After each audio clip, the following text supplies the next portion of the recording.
Hello there and welcome to Stamping with Val. I'm Valerie Moody, Stampin Up UK demonstrator, and today I want to share with you a fun and fairly simple card using the new seasonal layer thinlits from Stampin Up. I've also used the Colourful Seasons stamp set, which coordinates with the new dies for my sentiment. And this is a gorgeous new stamp set and dies that's coming June the 1st. Okay, they coordinate together like this. And as it states, it's Colourful Seasons. It covers you all year round. You've got snowflakes, you've got autumn leaves, you've got a summery deck chair, you've got spring blossoms. The sentiments are just gorgeous, as is the font. Lots of different sizes, small ones, large ones, sentences, loads of beautiful, beautiful sentiments. And to go with it, some coordinating dies. Some of them coordinate directly with the stamps themselves.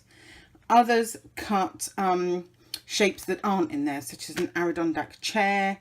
You've got a lovely scallop border in here. Loads of great dies in here. This is a really generous die set. There are 17 dies in this collection. I like to just make a little note of how many dies on there if it's a very busy and full set, with a permanent marker, so that if I've ever lost one, or sometimes I find rogue dies on my desk that I'm not sure where they belong, I can have a check and make sure that my collections have got all the dies in there that they should. So let's go ahead and make this card today. This is a card I've designed as an anniversary card for my sister and brother-in-law, and it's their anniversary today, so congratulations to them. So let's go ahead and make this. It's a very simple card. I've kept it very plain. You could easily take it up a step or two. So first off, I've started with an old olive card base. And this is a sheet of old olive cardstock that I've cut in half down the long side and then scored through the middle to give me a card base with a top fold. This is like a landscape card base with the top edge fold like that. So I'll pop that to one side and I'm going to clear some space, because the next thing I'm going to need is, I don't know if I can leave that in frame for you, is my Big Shot. No, I'll move it out for a minute, otherwise I'm going to squash it with my Big Shot. So we've got lots of elements to cut with the Big Shot this morning. We'll start with the simple stuff, and that is that I need to cut a branch, and I'm doing that from Early Espresso cardstock. So I'm going to push the branch out of there. I'm going to cut myself a piece of card big enough to die cut it from. I'm going to go ahead and I'm going to get that on the Big Shot. But we might as well make the most of running it through. So we're also going to need some flowers. I've already die cut a couple in advance, but I do need a couple more, so I'm just going to rummage those out from in here. There's some of the smaller dies, that the ones you're perhaps more likely to lose. And for those, I just need a little piece. I'm going to use Berry Burst cardstock for those. That's one of the new in colours, and it's probably my favourite. So I can go ahead and I can die cut those all at the same time.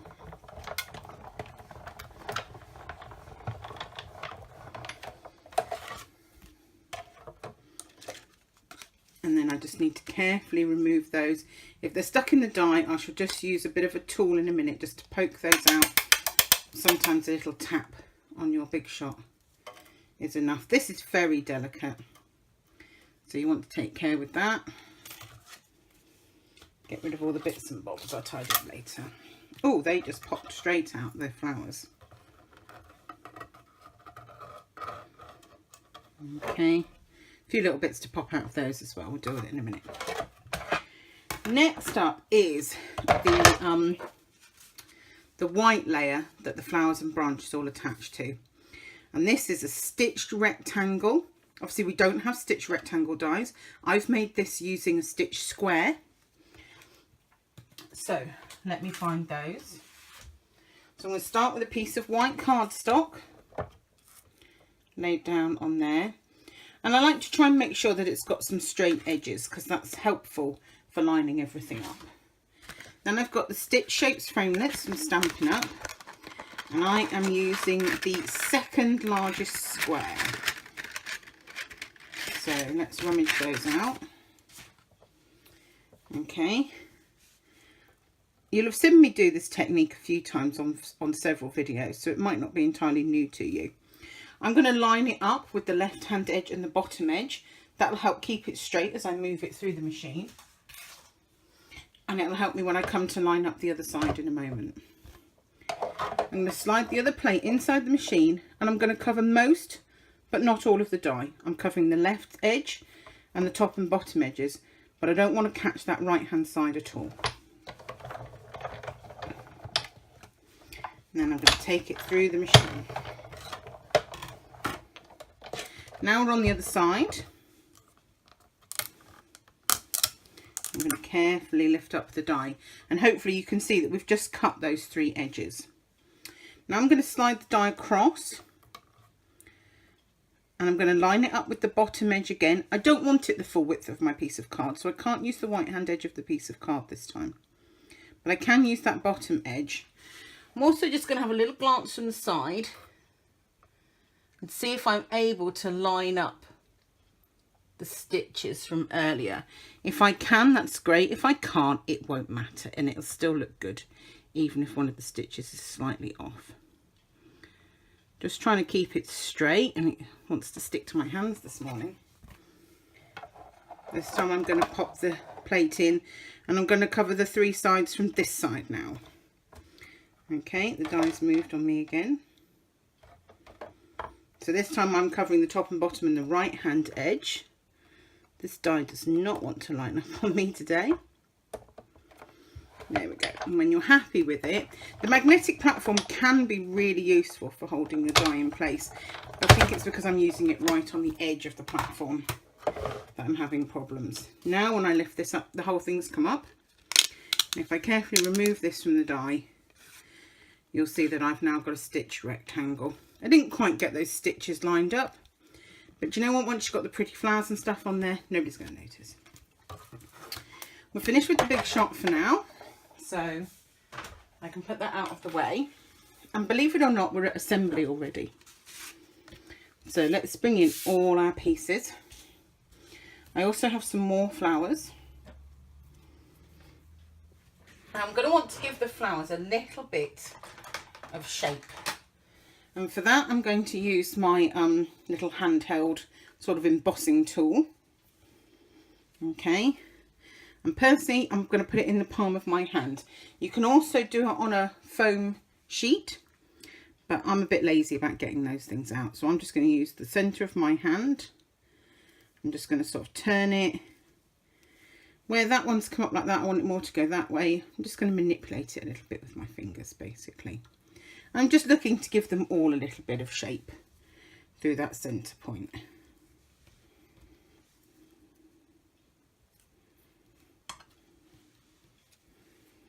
Pop any little bits out of the die cuts that might be remaining.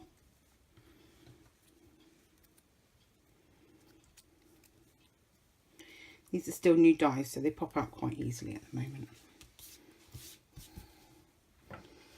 Right then, let me move the base card for a minute. So I'm going to want to position my branch onto here, onto the white. And I'm going to want to stick it down.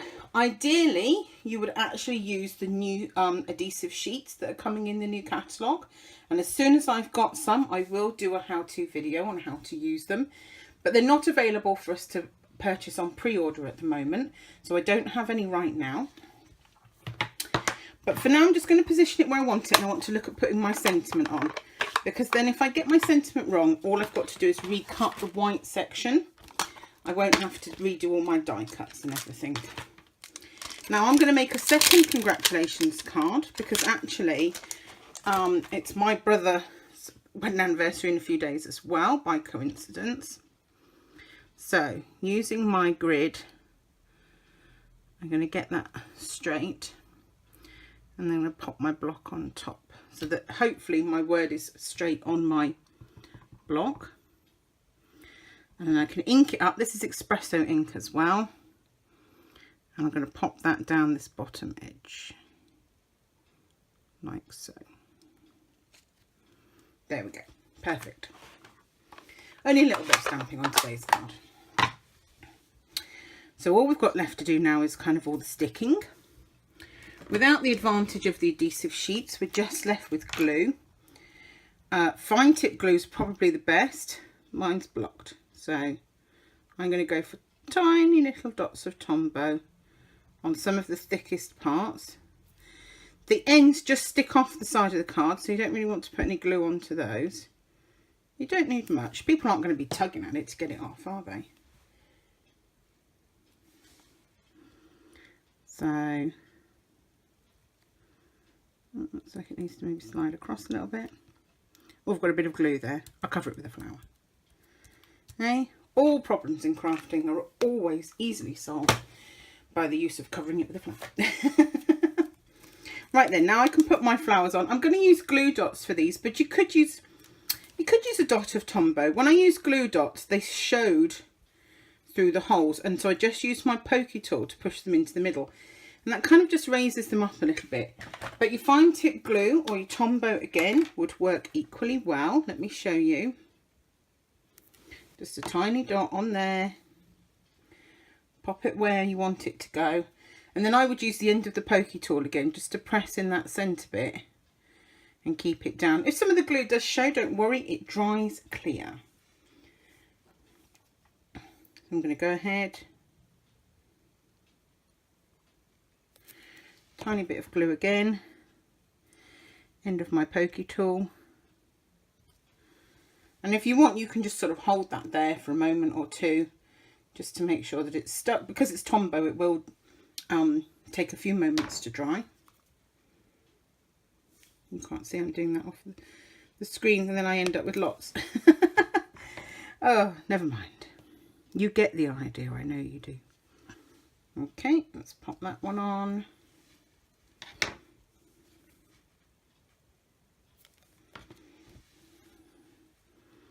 This one, I'm going to sort of put these ones together a little bit. Okay, by using the end of my pokey tool, I kind of keep the shaping. If I used my fingers, I'd squash it all. And let's use this one to cover that bit of glue that I'd splurged earlier. Like so. Finally, I've finished the centres with some of the little adhesive pearls. They are rejigging these from Stampin' Up, so they're not going away, but they are reconfiguring them in some way. I'm not sure how.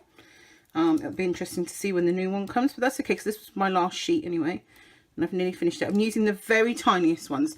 I'm using a needle to get underneath to make sure I bring up the little glue dot that's attached to the back. If you're not very careful, you can end up leaving that behind. Okay, I'm going to attempt to get it into the centre of the flower. That one's not brilliant, but I'll go ahead and pop one in the middle of each of those.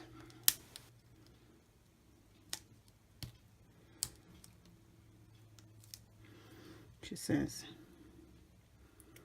they can be a little bit fiddly, these little ones.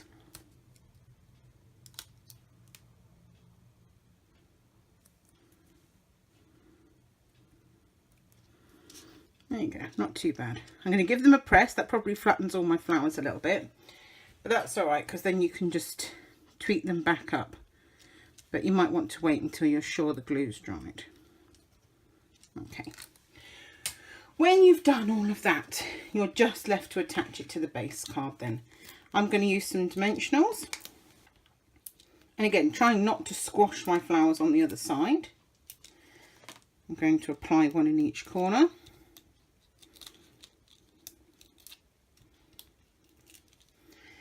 And I'm going to bring my base card back in. You could position this anywhere you like. You could go for the dead centre. I'm going to go middle left to right, but slightly closer to the bottom.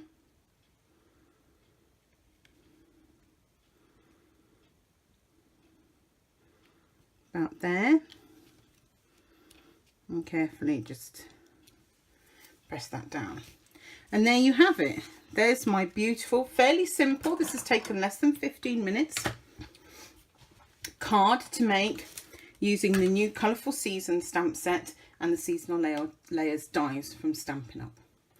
Thank you ever so much for watching this video. I hope you've enjoyed it. If you'd like to see more videos from Stamping with Val, don't forget to subscribe to my YouTube channel. You can also visit my blog at www.stampingwithval.com, where you'll find still images of this project and many more that you can pin and save. And don't forget that you can pin the video as well by using the share buttons below. And that's a good way to be able to find it later. If you live in the UK and you need to purchase any Stampin' Up products, I'd be glad to be your demonstrator. You can leave me a comment, you can drop me an email or head to the blog where you'll find my email address. You'll also find sign-ups for my newsletter and other ways that we can keep in touch. So, until next time, have fun stamping. Bye!